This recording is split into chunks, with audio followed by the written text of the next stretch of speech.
Welcome to Roger That, a podcast presented by HVAF of Indiana. I'm your host, Lauren Carpenter, and join me as we discuss how HVAF is ending veteran homelessness and how you can join us in our mission. We'll be having conversations with community partners, staff members, and even some of the veterans we serve. We hope sharing more of our story with supporters like you can shine a light and give a voice to this vulnerable population, because no hero should ever be homeless.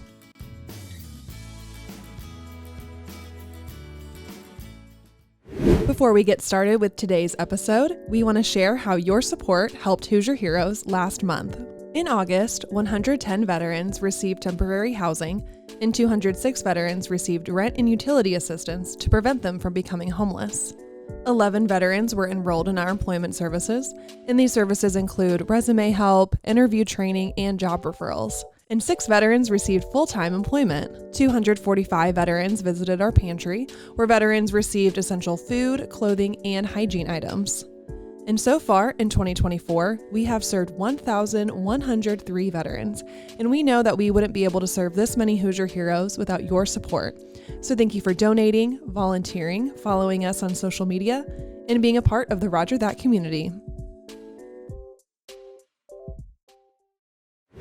In today's episode of Roger That, I will be sharing with you all more about CHIP, which stands for Coalition of Homelessness Intervention and Prevention, and it's right here in Indianapolis. CHIP mobilizes, advocates, and empowers community collaboration toward ending homelessness and fosters an effective system of homelessness prevention and intervention in the greater Indianapolis area. One effort CHIP leads is the Point in Time Count, which is also known as the PIT Count. The PIT Count is an annual survey of homeless people in the United States conducted by local agencies called Continuums of Care on behalf of the United States Department of Housing and Urban Development. This survey also includes counting how many of the homeless are veterans, which is where HVAF comes in. So today we're going to be talking all things CHIP and the recent PIT Count results from 2024, with who better than CHIP's executive director, Dr. Chelsea Herring-Causey. Chelsea has been passionate in public policy and social justice for pretty much all of her life. She received her Bachelor of Arts degree in Social Relations from Michigan State University in 1998. From there, she has since earned her master's degree in Public Administration and Public Policy, as well as her PhD in American Politics, Public Policy, and Urban Politics, both from Michigan State University as well. And since 2018, she has served as executive director at CHIP, where she serves as the public face of CHIP to all stakeholders and constituents and provides direct leadership to staff and board to meet the defined strategic, operational, financial, programmatic, and advocacy goals of the organization. All right, let's get into it. Here's my conversation with Dr. Chelsea Herring-Causey. Hi, Chelsea. Welcome to Roger That. Hi, thanks for having me. I'm excited to be here. Oh, great. Well, we're glad to have you on and be able to learn a lot from your expertise. So I know you have a lot of education and experience in public policy, social justice, all of that. So did you grow up knowing you were going to, enter this field? Because I know from college, you've been in this field. Yeah, I can't say I knew exactly where I would end up in terms of my passion for addressing social justice and advancing social justice. But I definitely grew up in a household with parents that were very engaged in the community, huge advocates. My mom served on a board of a domestic violence shelter growing up, and I used to go with her and really understood from an early age, I think, the importance of safe, stable housing in people's lives. Mm-hmm. And so that was always a driving factor of wanting to get engaged and advance issues around social justice. Coming out of college, my first full-time job was at a transitional housing program for homeless youth in Lansing, Michigan. And so, my path wasn't totally linear, but definitely the issue of housing and making sure that people have opportunities has been a passion of mine for a very long time.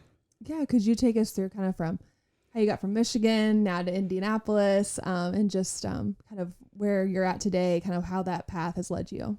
Sure. So as I mentioned, coming right out of college, I started working with young people experiencing homelessness.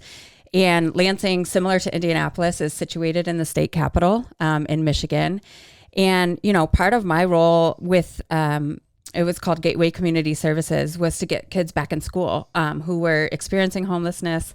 And I got really involved at the State House, really trying to understand policy and the role that policy had in protecting those young people's rights. At the time, specifically the McKinney-Vento legislation, and making sure that kids could enroll in school even though they didn't have stable housing or were being displaced. And I got the policy bug. I got really interested in the role that policy can play in either creating barriers for people or helping protect and advance people's rights. That led me back to school. So I went back to graduate school to get my master's in public administration, and then stayed on through my PhD. I got a PhD in political science and public policy, and really wanted to kind of work in more systemic level policy work, thinking that macro level work could make a bigger impact. And like I said, no path is totally linear. Right. That led me to Chicago, where I started teaching at a university and taught for about 7 years, but on issues of housing, criminal justice reform, looking at the structure of power and opportunities. I got really engaged in Chicago in my ward and with my aldermen around issues of homelessness. And we relocated to Indianapolis in 2016. Thought that was a great opportunity to shift back to community-based work and to take kind of what I learned through that policy lens and through the academic lens and start applying it to what was happening in the community. And so I've been in Indianapolis now for the last 8 years, and just really excited again to be in a space where we can start to look at systemic and structural factors that contribute to homelessness and housing insecurity. Yeah, that's great. So now, as the executive director of CHIP, if those listening probably have seen that name, in our social media or blog posts, but what does CHIP stand for, and what do you guys do? Yeah, so CHIP stands for the Coalition for Homelessness Intervention and Prevention, which is a mouthful, which is why we go by CHIP. But CHIP's been around for almost 30 years here in Indianapolis, and we serve a lot of roles. I think first and foremost, it's important to note that we are not a direct service provider, so we are not directly working with individuals and families experiencing homelessness. But what we do in the community is we support kind of a collective impact approach to trying to end homelessness. What that means is we do a lot of strategic planning around homelessness for the city of Indianapolis and on behalf of our community, so that we are working under a shared direction and vision, and a shared set of strategies of what is it going to take to really move from managing homelessness to ending it. We serve as the data lead here in Indianapolis, so we operate what's called the Homeless Management Information System, and over 40 agencies contribute to that data set to really understand who's experiencing homelessness, how that changes, what's that look like by demographic, and how are we doing as a community in really addressing homelessness, making it short-lived, rare, non-reoccurring. We also serve as what's called coordinated entry lead here for Indianapolis. So it's a way that we as a community have a common assessment for understanding who's experiencing homelessness, what their needs are, what their vulnerability is, and then how do we best match people to housing and services to end their homelessness. Mm-hmm. And so to that end, CHIP is what's considered the coordinated entry lead, the homeless management information system lead, and the continuum of care lead. Our really, the heart of our work is relational. So how do we bring people together to work in a coordinated, collaborative way, to work in a unified direction, really under the vision that housing should be a human right and everyone deserves to be housed and connected to care. Mm-hmm. Yeah. And even it's more important, I feel like, than ever before, because of, the cost of living has really gone up, and it can be really hard for people. Probably a lot of people who have never expected them to, face homelessness are now. And I think it's great that we have you guys, because it's going to take a lot of us to end homelessness. Absolutely. A lot of different organizations. So instead of all of us just trying to do our own thing, we can all come together and see the data together, and then how we can, move forward with that.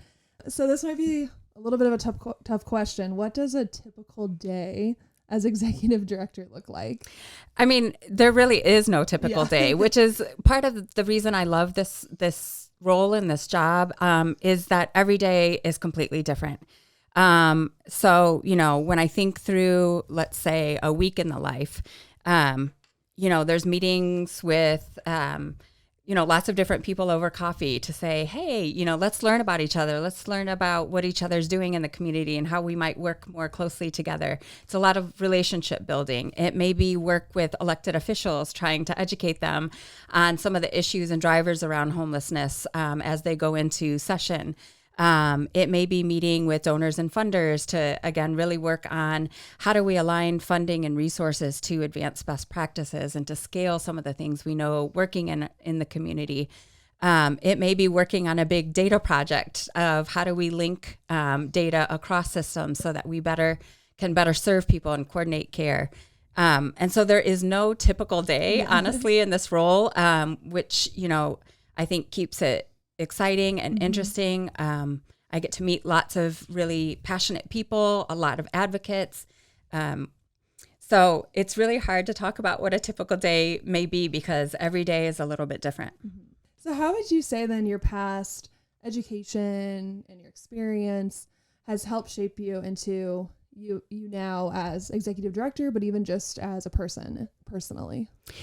Yeah, I mean, I think one of the biggest things is, I come from a background and experience of really looking at the structural and systemic drivers of a lot of the complex social issues that we are looking at and trying to address. And that's important, right? It's really important to understand how the policies that are made, how politics, how the way we structure power in our communities really create the conditions that we see today around homelessness, kind of who has what. But I think what's even more critical when you sit in a place where you look at systemic and structural factors is ensuring that you know the people behind it, the people who are being most impacted. And so, I think what I try to take from my background, my experience, my education is starting with the person, looking at who is most impacted by the issue, the policies, the politics that we're trying to address. And making sure everything is very person-centered. When you are in a place where you're looking at, again, macro level issues and data, sometimes it's easy to forget, there are people behind everything that we're talking about and people being impacted.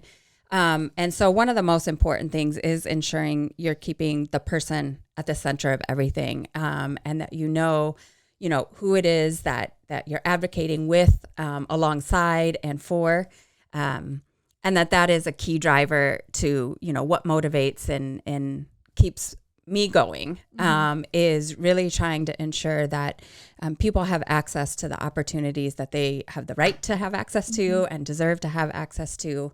And that's I think, critical piece of what we're all trying to do is make sure that, in this case, those experiencing homelessness are at the center of everything that we're trying to advocate for and advance. Definitely. And what would you say is your favorite part about leading CHIP? There are a lot of things. I think one, it's the people. It's the people not only that I get to work with at CHIP, my team, which is a phenomenal team, but the people then I get to interact with out in the community. Those are the things that I think excite me, that get me up every day, is that I get to see people who have shared values, a shared vision, and are out there every day trying to make this a better community for everyone, to make it a more inclusive community, a community of compassion and belonging. And so, I think what excites me is getting to meet lots of different people, knowing that, we're not in this work alone, we're out there doing it together. And I think knowing we can make a difference. It would be really hard, I think, to get up every day and come to this if I didn't have hope that things could be different and better for people. And it's those glimmers of change that I think keep me going and keep me excited. And all of the people out there that I know are so committed to making this a better community and that are driven by social justice. Is there one of those changes that you've seen recently, that's motivated you to keep going that you'd like to share? It can go from little changes to big changes. So, one of the little changes I think that I have seen that is just really inspiring is just how I start to hear people talking more and more about people experiencing homelessness. I'll say 5 years ago, I would not read comments on IndyStar, IBJ articles because they were so hateful, and people were so mean-spirited to those experiencing homelessness. And I've started to see a shift in that, in people showing more compassion and people starting to recognize that the drivers of homelessness are far beyond personal failure or individual level factors, but they're really driven by housing markets and by the economy and job loss and lack of income and all of these things that are no fault of the person who's experiencing homelessness. And I've started to see comments that are shifting, that more and more people are talking about housing should be a human right, and people experiencing homelessness need access to housing. And, subtle differences, again, in just some of the dialogue that I hear out there, that I witness, that I read in comments, that makes me feel like change is happening, that people are starting to see beyond some of the misleading narratives and some of the like negative rhetoric that has been out there for a long time. Yeah. And they're starting to see the people, and recognizing like homelessness as much larger than individual decisions or personal level factors. Those things give me hope. Starting to see that sea of change, more people saying, how can I help? What can I do? Instead of saying, I just don't want to see people experiencing homelessness because they make me uncomfortable or because I don't know what to do. I hear that less and less now, which is encouraging. I hear more and more people saying, yeah, I see what's happening out there and I bear witness to those that are struggling and I want to do something to make it better. How can I get more involved? Those things encourage me. What I've seen in the community in terms of, more buy-in to housing first and permanent supportive housing. We still have a ways to go. Don't get me wrong. I've definitely seen some NIMBYism, but more people saying, yes, we see housing as the way. And what are we going to do to bring more housing to the table? That excites me. Yeah. Why do you think that there is a change in the conversation and dialogue with this in the last few years? That's a good question. I mean, I think I've seen advocates take a much more, aggressive approach to challenging some of the misleading narratives out there and to saying, hey, hold on, you don't have this right. Let's talk about this. So I think I see more willingness to have dialogue and to challenge some of those kind of false narratives that are out there. I also think COVID created a little more of a level playing field in that COVID impacted everyone. And I think COVID opened people's eyes to, oh my gosh, when there's a loss of job and loss of income and we're all vulnerable, I see that I'm not that far removed from potentially experiencing something like a housing crisis myself. And I think COVID opened a lot of people's eyes to, just how quickly things can change for people. Yeah. And just how stark some of the differences can be between having income or having a health crisis that totally changes your financial situation. And I think that has challenged some people's thinking around, wow, vulnerability is not that far removed than I maybe thought it was. Yeah. And, big market changes, health, crises can have catastrophic impacts on people. Sure. And I think people are closer to it than they realized. Yeah, that's what I was thinking maybe was maybe one of the reasons, because it really did show that you could just be one paycheck away. Right. Or one health crisis or hospital bill or and when there's such a, big gap between income and wages and housing costs, like it doesn't take much. Yeah. Yeah. One way that our listeners have probably heard of CHIP if they follow along is hearing about the PIT count. Yep. And so, I've explained it sometimes, on our social media or blog, but if you could just maybe give a quick rundown of what the PIT count is. Sure. So the point in time count is conducted annually in communities across the country. And essentially any community receiving funding from the U.S. Department of Housing and Urban Development is required to conduct a PIT count, and funding specific to housing and homeless services is required to conduct a point-in-time count. It always has to happen during the last 10 days in January, so communities pick a day during that time period. And essentially, it's a single night snapshot of who's experiencing homelessness in your community It looks at who's experiencing literal homelessness, so people staying in emergency shelters, transitional housing, or places not meant for human habitation. An important thing to note about the point in time count, it does not include people who are housing unstable, meaning couch surfing, doubled up, maybe staying with family and friends or in hotels. So it really only captures those experiencing literal homelessness.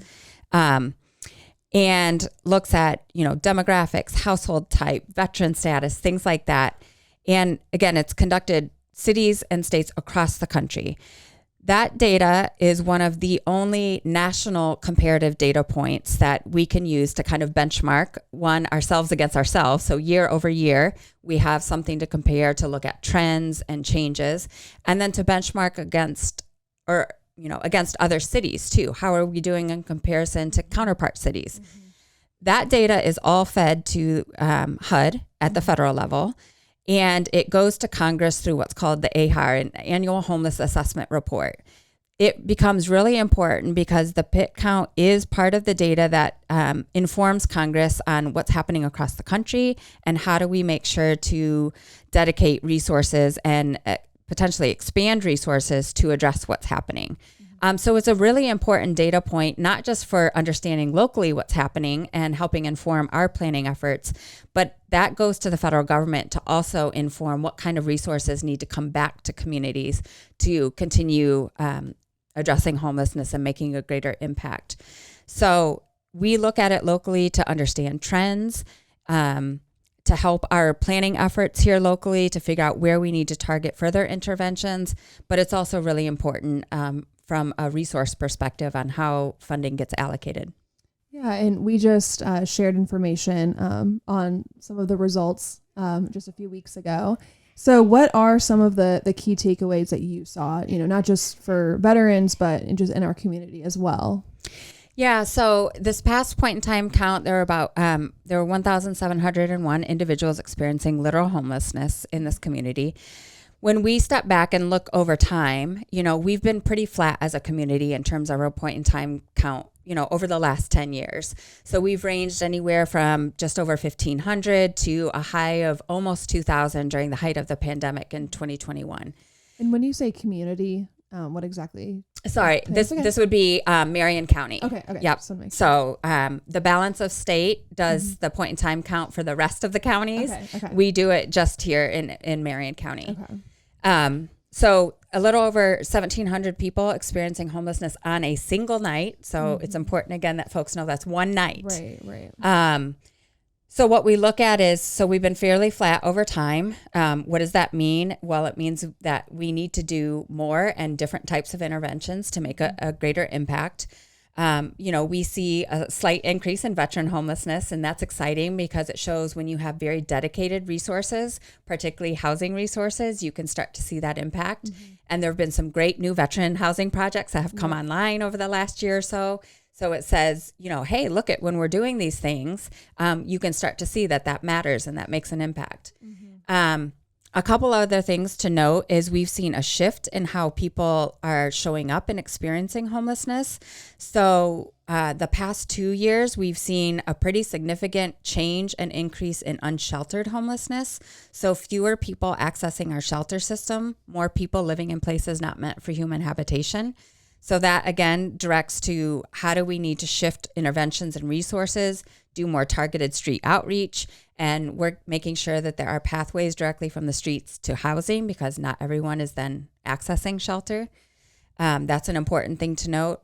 We also continue to see racial disparities year over year, and this year was no different. So more than half of those experiencing homelessness are Black households. That is significantly disproportionate and problematic. So it also makes us say, how do we understand then how Black individuals and families are experiencing homelessness? Where are they showing up? How do we do more targeted connection and intervention and engagement there? So for example, the point in time count data this year showed us that the greatest racial disparities is in families, in particular, families with children, who are showing up in our family shelters. So how do we do more targeted work with family shelters, understand what the needs of those families are, and advocate for more housing resources that can specifically serve families with children? that has helped inform our large continuum of care goal. So our continuum of care has set a goal to reduce Black homelessness by 35% by 2025. The PIT count is one of those data points that says, okay, how are we doing on that? We did not see a decrease from last year to this year in the overall.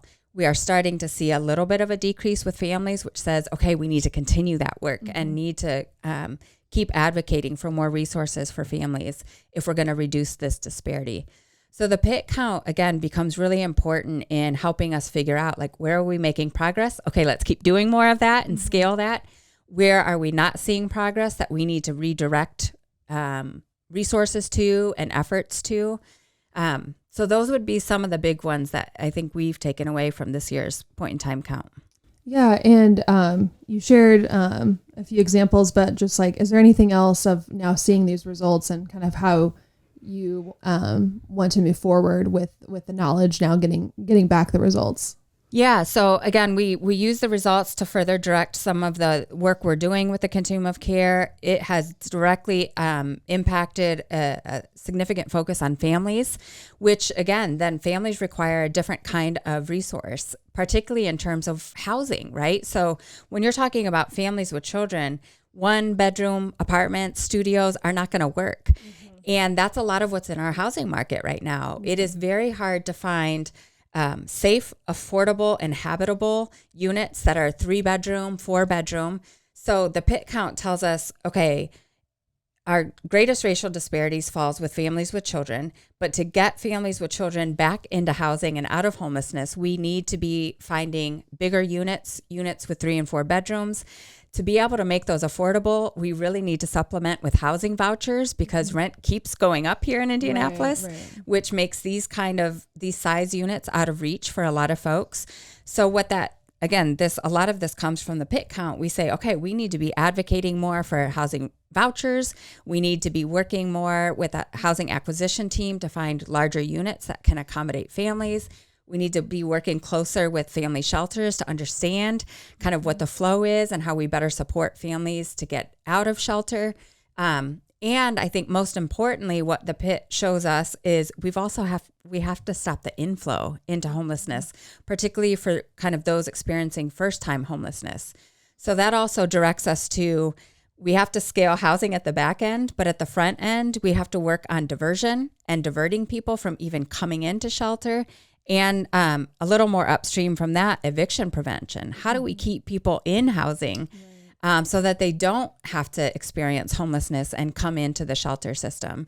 And that was another thing the PIT really pointed us to this year is while we're starting to see more housing at the back end, we're seeing more people coming in first-time homeless. And so how do we kind of stop that more upstream? And that becomes a strategy that we've really, really got to focus on. And for those listening, are hearing these numbers and hearing that there's increases and all of that, just why should they care? Because if this isn't affecting them at this moment, and what can they do to help? Yeah. So, I mean, I would challenge a little bit that this is not affecting, if you're listening and you're saying, homelessness doesn't really affect me. I would say that's not true. Homelessness affects all of us. And the whole idea of a healthy, inclusive community is that we're all doing well. We're all stable. We're all in a place that we can thrive and that we can bring our best selves to the community, right? And so we should all care about how folks are doing in the community and anybody experiencing homelessness. Again, the mark of a healthy, compassionate society is that we see the most vulnerable in our community. We bear witness to their struggle, and then we work to make the community serve everyone, right? That we can all be part of that. And so I would say, one, we should all care about those experiencing homelessness in our community. The only way we're going to make a significant impact is if we truly understand the drivers of homelessness, which are in large part housing markets, right? Do people have access to truly affordable, habitable housing? Are they protected in that housing? And are their rights protected? And do we have good networks and safety nets within our community that when people get in trouble, the immediate isn't a homeless experience, that there are, efforts to prevent that from happening, that neighbors are looking out for one another, that people are connected. And so, when we think about, well, how can I help? I think one, get to know your neighbors in your community. And if there are folks struggling, get engaged, offer to connect people to resources. If you know what resources are out there, get involved with social service providers. So, pick an organization that aligns with your values, your mission, and figure out how you can get involved, volunteer, get on a board so that you can get more proximate to the issue, that you can better understand the issue, advocate. Advocacy is a huge thing because I firmly believe policy is a big driver of homelessness and what we see in our communities. So, advocate with your elected officials, whether that be at the local or state level, for more affordable housing, safer housing, habitable housing. Get involved with the Hoosier Housing Needs Coalition, which is a group of folks that are all working on advocating for more housing solutions at the State House. But make your voice heard. Don't turn a blind eye to what's happening in your communities. And I think at the very least, show kindness and compassion to your fellow neighbors. So if you're out there and you see somebody experiencing homelessness, look somebody in the eye, say hello, acknowledge them as a person. That can go a long way of just showing that human kindness and connection. So there are a lot of things you can do, from just being a good person and a kind person to, sharing your time, sharing your expertise and your passion with an organization, and advocating and getting to know, again, those who represent you at the local level, at the State House, to say, hey, we need better policies. We need better housing choices so that, we can really address this issue together. Those are great. I think there's, some small things, big things people can do. So, you can get started with that and maybe work your way up to the bigger ones. Yeah, sure. Absolutely. Yeah. So, and how can our listeners follow and support CHIP? So a couple ways you can follow us. One, you can check us out on our website, which is just www.chipindy.org. On our website, you can sign up for a newsletter. So we do newsletters both on behalf of CHIP and on behalf of the Indianapolis Continuum of Care. So sign up for those, and you can follow other ways to get involved, to get engaged, to know what's happening. You can volunteer for the point in time count every year. So be on the lookout. Probably towards the end of December, we'll start doing call outs for volunteers to be part of that, which is, I think, for a lot of people, a very eye-opening and life-changing experience. We do a homeless persons memorial service every December on the winter solstice. So December 21st, we look for volunteers for that event too. You can hold a candle in honor of somebody that we are remembering and memorializing who's passed away this past year, who experienced homelessness. So there are a number of ways you can get involved, learn more about our work. If you're inclined to donate, we do operate what's called a Street Reach Indy Fund. It's a flexible fund available to community-based organizations to overcome financial barriers to those that they're working with. Can pay for things like getting vital documents that are essential to getting into housing. It can pay for, rental arrears, utility arrears for those experiencing homelessness to break down that barrier to housing. And we essentially operate Street Reach based on donations. It's something we fundraise for and make that available to the community. So that's another way to get involved. And is there, anything else that you would like to share, on what we discussed that you just think would be, important to include in this episode? Sure. I mean, I think you kind of said this earlier, but, to really make an impact on homelessness, it's going to take all of us. Homelessness is not going to be solved by the homeless service sector alone. It's going to take those who are in the, development world. It's going to take landlords. It's going to take policymakers. And so, this really requires all of us coming together, working under that vision of homelessness, or housing is how we solve homelessness. Housing with supportive services is essential to keeping people in housing. And the way we do housing in this community has to be what's called housing first. That is the philosophy, the model, the practice that we should all be embracing and adopting because it works. Mm-hmm. There's 30 years of evidence that shows housing first is an effective intervention in ending homelessness. And so I would encourage people, if you don't know about it, learn more about it, ask about it, help advocate for it, ask how you can be part of this solution because it really is going to take all of us. I think now more than ever, it's vital that we continue to advocate for housing as the solution, particularly as some of this is being challenged. The recent Supreme Court decision in the Johnson v. Grants Pass ruling is really disheartening. You know, the decision essentially upheld the right of local communities to fine and criminalize those who are sleeping outside in public spaces. I am very, very hopeful that here in Indiana, we will not be swayed by that decision, and we will continue to do the right thing to say, wait a minute, criminalizing homelessness solves nothing. It only exacerbates the issue. Let's stay focused on the person, on housing, on services. That's what's going to end homelessness, not fining people, not displacing people, not putting people in jail. And so let's stay firm in the belief of what's right and what's smart and what's effective, and not be swayed by some of these other things that we see happening out there. Well, thank you so much, Chelsea, for coming on. It can definitely be overwhelming and, hard to hear those numbers, but, I feel inspired to keep helping, and I hope our listeners do too. Me too. Like I said, it is going to take all of us, but I firmly believe that we can end chronic homelessness here in Indianapolis. We can do it from a place of racial equity, and we can reduce and eliminate those disparities. But it is going to take all of us believing in that and playing our part. So thank you for leading this conversation and for all the work that HVAF does. All right, that wraps up this episode of Roger That. Thank you so much for listening. If you haven't already, please be sure to subscribe to Roger That on wherever you get your podcasts. And be sure to follow us on social media at HVAF of Indiana. And for even more stories on HVAF and the veterans that we serve, check out our blog on our website at hvaf.org. Thank you, and until no hero is homeless, we'll see you next time on Roger That, a podcast presented by HVAF of Indiana.